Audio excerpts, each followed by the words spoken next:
जब कान्हा के दर्शन को उमड़े हजारों मोर। एक दिव्य कथा। ब्रजभूमि की पावन धरा पर श्री कृष्ण प्रेम की सुगंध व्याप्त है। यहाँ की नदियाँ, वृक्ष, पशु पक्षी सभी अपने प्रिय ठाकुर के प्रेम में सराबोर रहते हैं। परंतु यदि कोई सबसे अधिक कृष्ण प्रिय माना जाता है तो वह है मोर। मोर नाच को स्वयं कृष्ण का नृत्य कहा गया है और मोर पंख को कान्हा के मुकुट की अनिवार्य शोभा बन गया है। ऐसी ही एक अनुपम कथा है जब श्री कृष्ण के दर्शन हेतु हजारों मोर एकत्रित हुए और एक दिव्य लीला प्रकट हुई। लीला का प्रारंभ एक दिव्य प्रभात था। यमुना के तट पर शीतल मन पवन बह रही थी।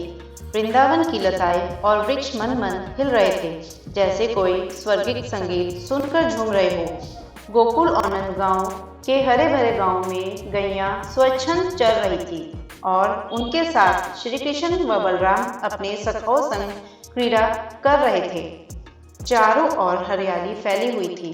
कोयल की मीठी कूक और पपीहे की पुकार से पूरा ब्रजमंडल गूंज रहा था। ऐसे में नटखट कान्हा ने अपनी प्रिय बांसुरी उठा ली और उसमें एक मधुर तान छेड़ दी। बांसुरी की ध्वनि सुनते ही पूरा ब्रजमंडल जैसे मंत्रमुग्ध हो गया। पेड़ पौधे स्थिर हो गए, नदियां ठहर गई, पशु पक्षी कान लगाकर उस माधुर्य को सुनने लगे। ऐसा प्रतीत हो रहा था मानो सारा ब्रह्मांड श्री कृष्ण की बांसुरी की धुन में लीन हो गया हो। मोरों का आगमन। वृंदावन के पास गह्वर वन में हजारों मोर निवास करते थे।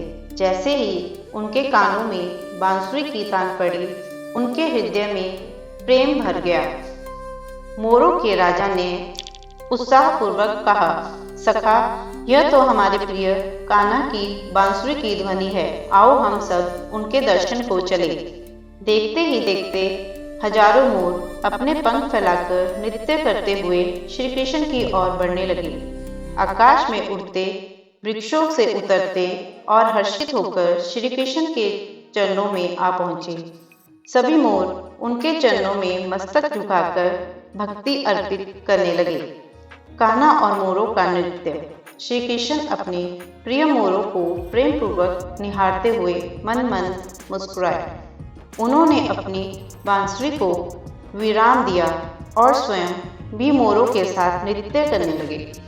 कान्हा के कुंज कुंतल घुंघराले बाल, उनमें सजी मोरपंख की शोभा और उनके साथ झूमते हजारों मोर, यह दृश्य स्वर्ग से भी अधिक सुंदर प्रतीत हो रहा था।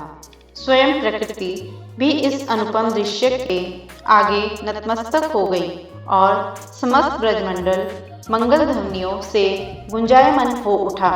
मोरों के राजा ने भाव विह्वल होकर कहा, नाथ, हम आपके सेवक हैं, आपके भक्त हैं। कृपया कर हमें ऐसा चिन्ह प्रदान करें जिससे संसार जान सके कि हम आपके प्रिय हैं। कान्हा ने प्रेम पूर्वक अपना मुकुट उतारा और उसमें लगा एक मोरपंख निकालकर अपने कर कमलों में थाम लिया। फिर स्नेह से उसे अपने सिर पर धारण कर लिया। हे प्रिय मोरों, आज से यह मोरपंख मेरे मुकुट का श्रृंगार होगा। इसे देखकर संसार जान जाएगा कि तुम मेरे प्रिय हो। जो कोई भी इस पंख को धारण करेगा उसे मेरी कृपा प्राप्त होगी।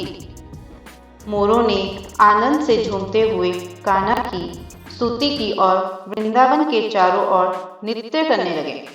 आशीर्वाद और प्रेम का प्रतीक। तब से लेकर आज तक श्री कृष्ण का मुकुट मोरपंख के बिना अधूरा माना जाता है। मोरपंख श्री कृष्ण के प्रेम, भक्ति और सौंदर्य का प्रतीक बन गया है। जब भी आप मोरपंख देखें, याद करें कि यह वही पवित्र मोरपंख है जिसे श्री कृष्ण ने प्रेमवश अपने मुकुट में धारण कर लिया था। और जब भी आपके कानों में बांसुरी की मधुर ध्वनि गूंजे, समझ ले कि कान्हा अब भी अपने भक्तों को बुला रहे हैं। जय श्री कृष्ण।